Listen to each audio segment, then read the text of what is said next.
Have you ever wondered what it's like to skydive into a raging inferno, then battle it out with nothing but your wits, a shovel, and a pocket full of pine cones? Or what happens when you mix smoke, adrenaline, and the audacity of the human spirit?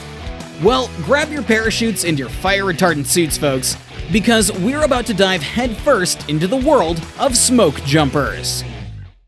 You know, those crazy brave souls who voluntarily jump out of planes into wildfires.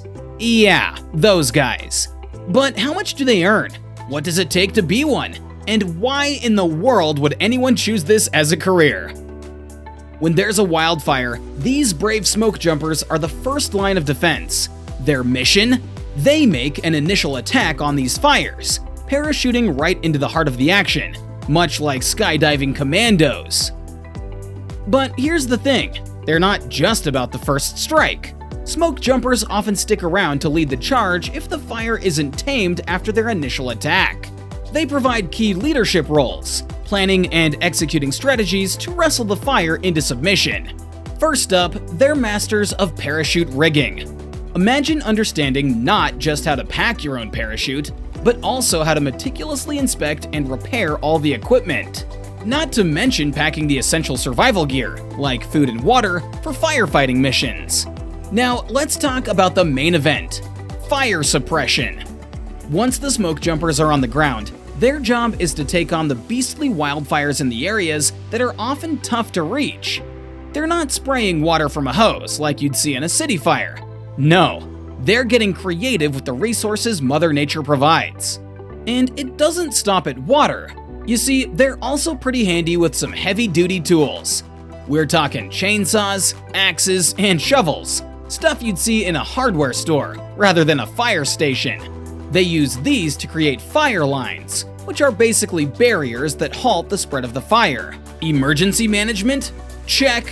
Whether it's a lost hiker, a devastating flood, a roaring hurricane, or even a tsunami, these guys have it covered. They can extract people and even animals from places that are super tricky to reach. Plus, they're also skilled in providing medical care, so if someone's injured, they don't just rescue them, they can start treating them right away, whether it's a teammate or a civilian.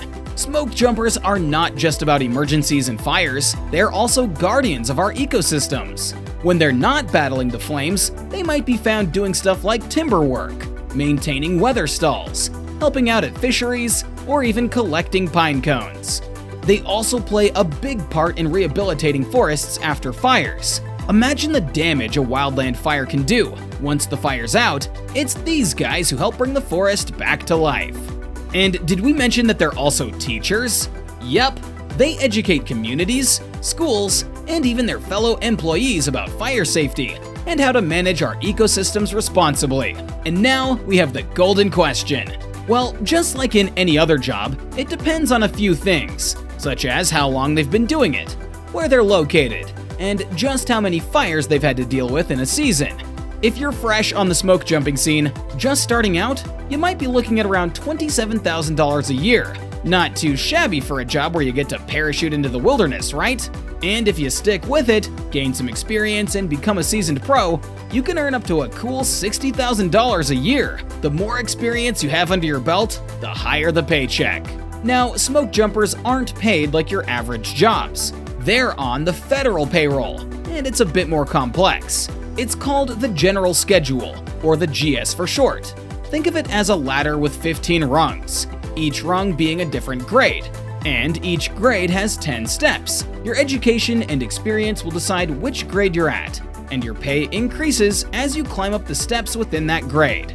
Did you know that the first official jump into an active fire happened way back in 1940?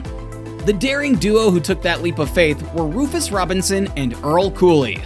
They made their historic jump near a place called Rock Pillar at Martin Creek in Idaho's Nez Perce National Forest. Fast forward to 1981, and we see another historic moment with the first female smoke jumper, Deanne Schulman. She joined the ranks at the Missoula Smoke Jumper Base in Montana, but not without a fight. Deanne had to win a sex discrimination lawsuit against the U.S. Forest Service to earn her spot. So you see, smoke jumpers are not just incredibly brave, but they also have some fascinating stories to tell. Thanks so much for watching. We'll see you next time! If you enjoyed this video, make sure to hit that like and subscribe button. If you want to see more content just like this, check out our other videos.